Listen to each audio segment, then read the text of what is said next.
ఒక ప్లాన్ ప్రకారం దాడి జరిగింది అన్నారు మంత్రి కోమటిరెడ్డి. సురేష్ ని పెట్టుకుని పథకం ప్రకారమే దాడి చేయించారు అని అన్నారు ఆయన.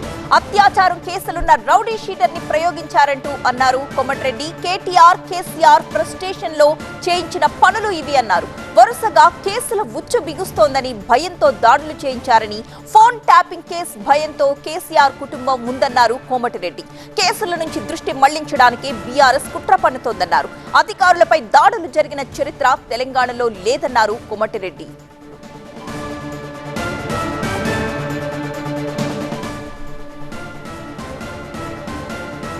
ప్లాన్ ప్రకారం ఒక నెల రోజులకెళ్ళి అక్కడ టీఆర్ఎస్ వ్యక్తి లీడరు, గతంలో పలు రౌడీ షీటర్గా రేప్ కేసు ఉన్న సురేష్ అని అతను పెట్టుకొని మొత్తం అటాక్ ప్లాన్ ప్రకారం కలెక్టర్ గారిని పిలిపించి మీరు వచ్చి కన్విన్స్ చేయండి, చెప్తే వింటారని చెప్పి ప్లాన్ ప్రకారం పిలిపించి కలెక్టర్పై దాడి చేయడం ఎంత అమానుషం అంటే మన తెలంగాణ ఆంధ్రప్రదేశ్ కాదు భారతదేశంలో మొట్టమొదటిసారి సంఘటన.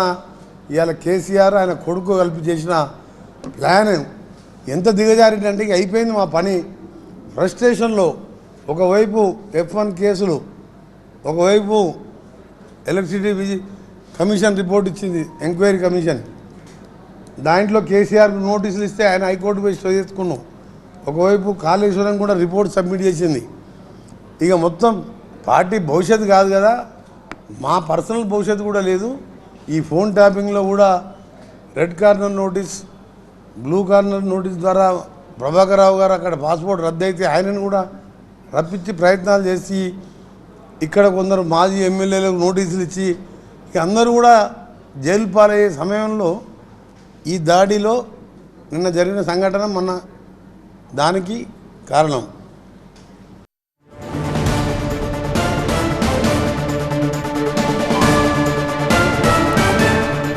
లగచర్ల దాడులు, అరెస్టులపై స్పందించారు మంత్రి కోమటిరెడ్డి వెంకటరెడ్డి. పథకం ప్రకారమే రౌడీ షీటర్ సురేష్ ద్వారా కలెక్టర్పై దాడి చేయించారన్నారు.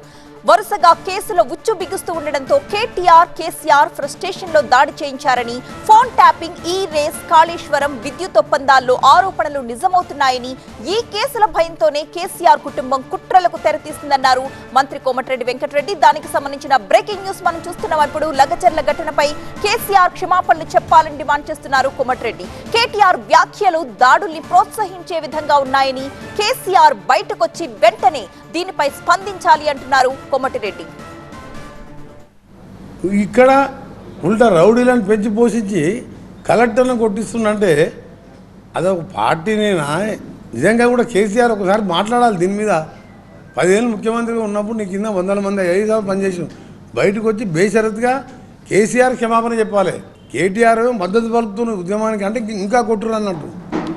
కనీసం ఆయన కంటే లేదు. నువ్వు 78,000 పుస్తకాలు చదివినావు. ప్రజాస్వామ్యంలో ఐఏఎస్ అంటే ఏంది, ఐఏఎస్ పాత్ర ఏంది, వాళ్ళు ఎంత కష్టపడితే ఐఏఎస్ ఇవాళ సెలెక్ట్ అయ్యి ప్రజలకు సేవ చేయడానికి గ్రామాలలో రాత్రి మొదలు తిరుగుతుంటారు. ఇలాంటి దాన్ని కూడా కేసీఆర్ ఖండించలేదంటే అసలు మానవత్వం మంట కలిసిపోయింది అన్నట్టు ఇప్పుడు.